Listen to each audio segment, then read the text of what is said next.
Hey guys, I'm the Drink Pro. Today I'm drinking two different whiskeys from Hven, a Swedish distillery.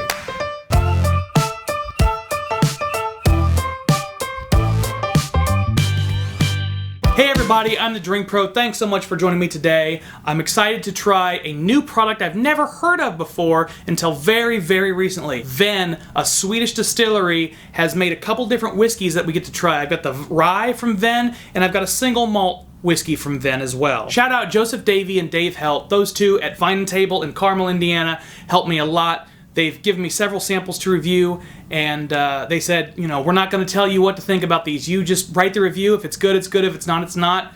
I'm going to take them at their word, so let's dig into it, huh? Hven is actually a Swedish island, and the distillery was started by Swedish chemists, which is part of the reason all their bottles look like little beakers. The Hven distillery focuses on locally sourcing all of their products, which is kind of difficult to do when you're making a variety of different spirits. They don't just make whiskey, they make all kinds of different things. They also focus on organically producing their products, which again adds an added layer of difficulty. When you're trying to make locally sourced organic products on an island in Sweden and you're not just making one thing, that's quite a task, but these chemists believe they're up to it. Today I'm going to try two different products from them. I've got the Hven Rye here on my left, your right, and I've got the Hven Tycho Star on the other side, your left, my right. Now Tycho Star is kind of interesting. It's named after Tycho Brahe, an astronomer who was born on the island of Hven in Sweden. Tycho's star, astronomy, you get it. I'll probably give you a little bit more information in text below, but right now I don't have too much info on these bottles. I don't remember the proof off the top of my head.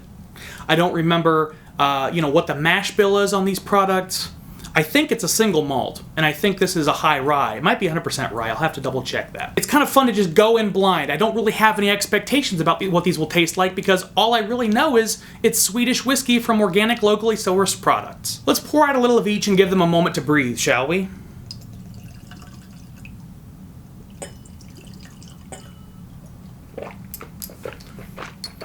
All right, I'm going to start with the rye, just because I know that the single malt's going to be smoked in some capacity. It might not be peaty, but I anticipate it really affecting the flavor. They usually do. Now this rye is smelling very sweet. It's all vanilla and caramel, maybe a hint of that rye spice, but it's mostly incredibly sweet. It's a little bit sharp too. It's got that kind of new make sharpness, a little bit of metallic sharpness, but it's pretty subtle. That's much quieter than it is on several other pours I've had from younger new make products.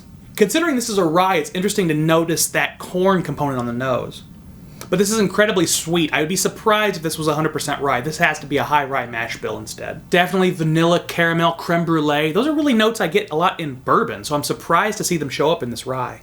There's a honey note for sure. Maybe even a white chocolate. There's a little bit of sweet creaminess underneath it. The more I sit there and smell this, the more the rye grain starts to show up. The sweetness subsides a little bit, and the rye grain starts to make more and more of an entrance. You get a little bit more of this herbal quality as well. Still pretty subtle though, still very sweet and bourbon-like in many ways.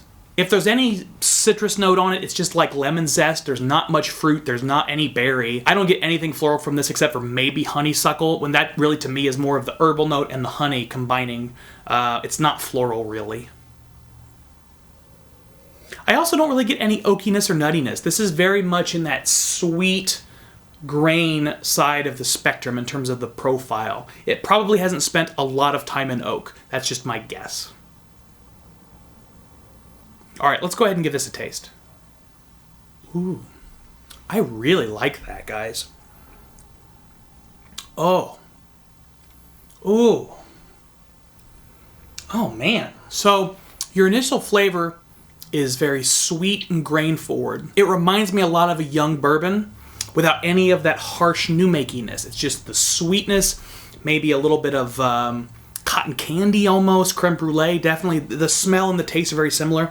But then on the mid-palate, the finish, the rye grain shows up slowly and builds into the finish, and you get this wonderful mouthful of a grainy, sweet grain, spicy component. It's not very hot, it's not very overwhelming, it's very delicate in just the best way possible. I'm super impressed with this, guys. Yeah, caramel, butterscotch, vanilla, creme brulee. Mid-palate, you get this very subtle bitterness, a little bit of barrel bitter, but then it's really just into this gentle rye spice.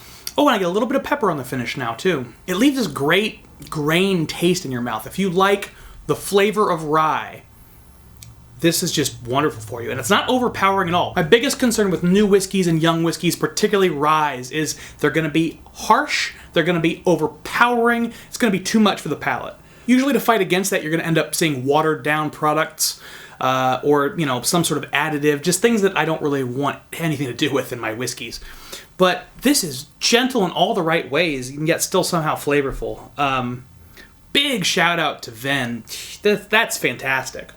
You can definitely tell it's young. The initial taste does have a little bit of a metallic note, but it's not problematic, it's not overbearing, it goes away pretty quickly, and there's so much positive to say about it. My only negatives are right at the beginning, you get that metallic note, and then right at the end, it doesn't last as long as a finish as I would want it to. The rye grain fills your mouth and envelops all your taste buds in a great way, but then it just dissipates very quickly. It's a very sharp cutoff at the end there. Show's over, go home, like that. That's not my favorite, but there's so much good about it that I may have to go pick up a bottle of that. That's fucking good. All right, let's go ahead and try the single malt here. Whoa, okay. Wow, so this is a totally different world here. We're going, you know, 180 degrees in a different direction. If you like Islay scotches, you're gonna be liking what this is doing. It's really smoky. Boy, it's got that really sharp, briny iodine characteristic. It's got this rotting wood quality. I mean, I know I was told this isn't peaty, but that when I think of peat, I think of like rotting vegetation. And boy, this smells like that sour, old, waterlogged, rotting wood.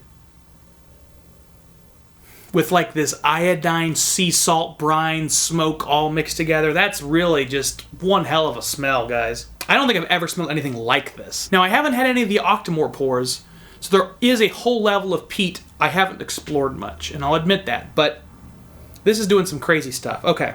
It's almost got a raw meat quality. Not a rotted meat, but like raw meat out of, you know, fresh out of the animal. Whoa. I don't know, guys. The smell on this is turning me off. I like a little bit of smokiness, but the sourness of the nose on this is really rough. So maybe the taste will redeem it. Let's give it a taste. Whoa. Oh my god. It's like super, super woody. That tastes like you're chewing on mesquite wood, like smoked mesquite, like a barbecue. That's incredible. I don't know if it's my favorite. It's so overpoweringly smoky. You're not getting any of the whiskey notes. The malty notes are very hidden. It's so incredibly woody. You know, a lot of the peaty Islay whiskeys I've had, they're very smoky, or they're very meaty, or they're very briny, or they're very iodine forward. This is none of those. This is smoky mesquite wood. It's not woodiness like a bourbon. It's not that peatiness like a scotch. It's its own animal. It's totally different. If you really like Islay scotches, this is definitely something you should explore. I've got a friend I know that I'm going to have taste this. It's really quite an extraordinary thing. The more I keep tasting it, the more I'm starting to get the honey notes. I'm starting to get the malt notes. The single malt characteristic is showing up. Maybe a bit of orange underneath all that. Ooh.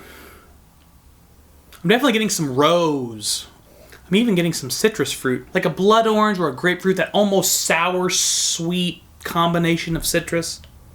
It's got that going on underneath everything. I think it's grapefruit.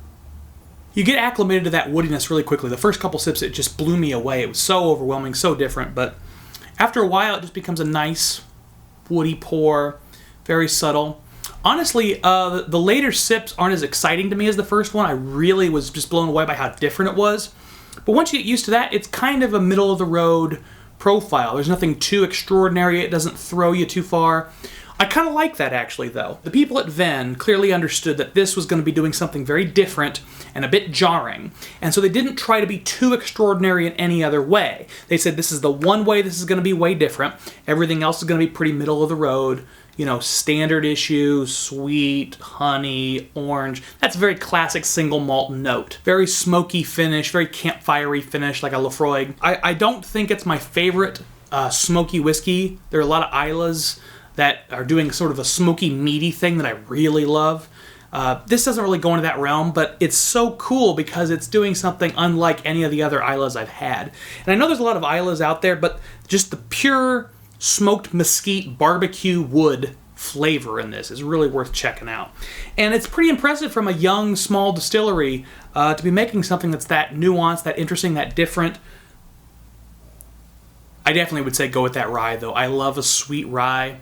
It's almost like candy sweet within bringing in the rye grains.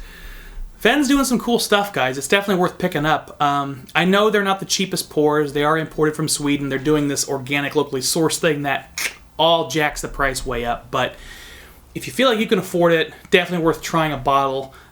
Personally, I would get the rye, but if you really like Islay scotches, definitely worth checking out Tycho's Star, their single malt offering. Thanks again, Vine and Table, for helping me with these samples, and you all should keep drinking like professionals. Cheers.